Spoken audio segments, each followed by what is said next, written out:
I'm not pissed to the point where I'm annoyed and I'm going to call people out their names, or especially people that I love, like the person I'm about to talk about in a few minutes. Because certain things people are just ill-informed about. The WNBA just had its best season ever. Caitlin Clark was breaking records left and right. Fans were packing arenas. TV ratings were through the roof. Then Clark got knocked out of the playoffs. And guess what? The ratings dropped from 1.8 million to just 161,000. That's not a typo. The WNBA's dream season just turned into a nightmare. You might think the WNBA was doing fine before Caitlin Clark showed up. Think again. This rookie didn't just play ball. She rewrote the rulebook on what women's basketball could be. For those of you who don't know, she's a former star at Iowa in college. Played in the national championship game before losing to South Carolina. She's #1 overall pick for the WNBA draft. How did one player turn a struggling league into a must-watch spectacle?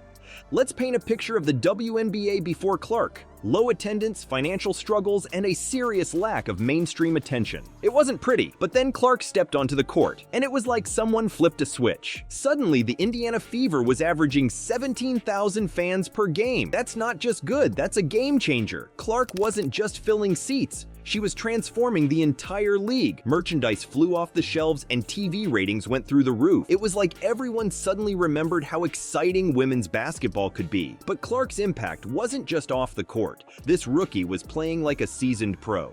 And the publications that grab the headlines and try to manipulate things and make things seem as if there's something that they're not.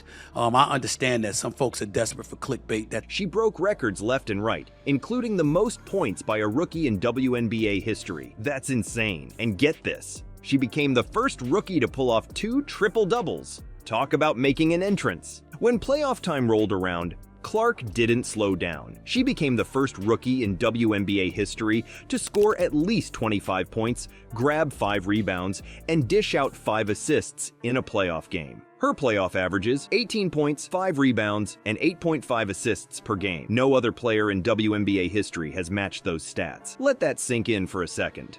I believe, and as I've said this to family and friends throughout my life, I believe the best form of stress relief is reciprocation. Clark's presence didn't just improve her team's performance. She turned the Indiana Fever from an overlooked team into playoff contenders almost overnight. It wasn't just about winning games, it was about changing perceptions. People who had never watched a WNBA game before were tuning in just to see Clark play. Just like that, the party's over. With Clark out of the playoffs, the WNBA's dream run turned into a rude awakening. Empty seats, plummeting ratings, and a deafening silence where there was once buzz. Is this the wake-up call the league needed? Let's break down what happened after Clark's exit. It's not pretty. The league that was riding high suddenly hit rock bottom. No playoff games are selling out. TV viewership struggling to hit 500,000. It's like Clark took all the fans with her when she left. Remember those packed arenas and sky-high ratings? They vanished overnight. The WNBA went from being the hottest ticket in town to playing in front of empty seats. It's a stark reminder of how much the league relied on one player to drive interest. But it's not just about empty seats. The financial implications are huge. The WNBA was already losing money before Clark came along.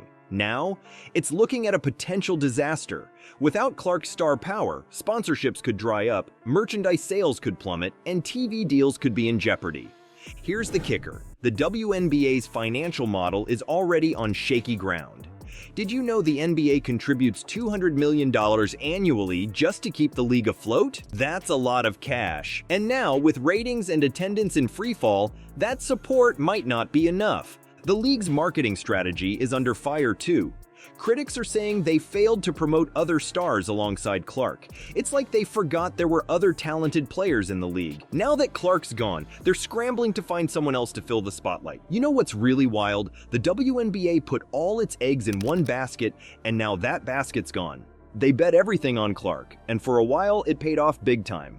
But now they're learning the hard way that relying on one player is a risky game. But here's the thing, this crisis might be exactly what the WNBA needs to grow up. They've been riding the Clark wave, but now they've got to learn to swim on their own. It's sink or swim time for the league. The Clark era's over.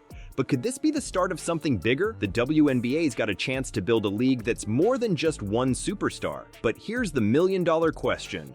How do you make fans fall in love with an entire sport, not just one player? Let's face it, the WNBA's marketing game has been weak. No commercials featuring Clark, no promotion for other stars. It's like they forgot Marketing 101. They've been riding the Clark wave, but now they're in choppy waters. The league needs to shake things up, and fast. So what's the game plan? First up, creating rivalries. Think about it. Every great sports league has epic showdowns that fans can't wait to see. The WNBA needs to make every game feel like a must-watch event. It's not just about the players, it's about the stories, the drama, the excitement. Next, let's talk about the in-person experience. Going to a WNBA game should be more than just watching basketball. It should be an unforgettable night out. The league needs to step up its game when it comes to entertainment, fan engagement, and creating a buzzing atmosphere. But here's where it gets really interesting. The WNBA needs to get serious about diversifying its revenue streams. Ticket sales and TV deals aren't enough anymore. They need to think outside the box. Merchandise, sponsorships, digital content, there's a whole world of untapped potential out there. Now, let's get to the heart of the matter. The WNBA needs to make us care about more than just one player. They need to make us fall in love with the whole league. That means telling diverse stories, showcasing different personalities, and highlighting the unique talents of every player on the court. Imagine tuning in to watch a WNBA game and being excited about every single player. Not just because of their skills, but because you know their stories, their struggles, their triumphs. That's the kind of connection the league needs to build with fans. The WNBA's got a golden opportunity here. They can use this wake-up call to build something truly special. A league that doesn't rely on just one superstar, but celebrates the incredible talent and diversity of all its players. It's not going to be easy. The WNBA needs to completely overhaul its marketing and engagement strategies. They need to think big, take risks, and most importantly, believe in the product they're selling. Women's basketball isn't just exciting when Caitlin Clark is on the court, it's exciting, period. The path forward isn't easy, but it's clear.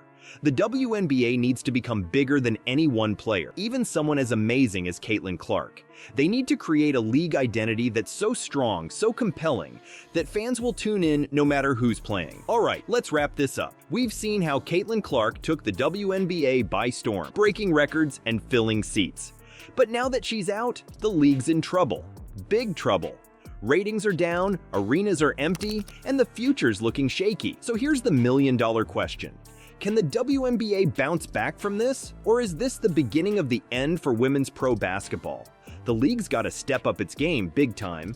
They need to create new stars, build rivalries, and make every game feel like a must-watch event. But here's the thing, it's not just up to the WNBA. We've got a part to play too. As fans, we've got the power to shape what happens next. Are we going to tune in, show up, and support the league? Or are we going to let it fade away? The ball's in our court now.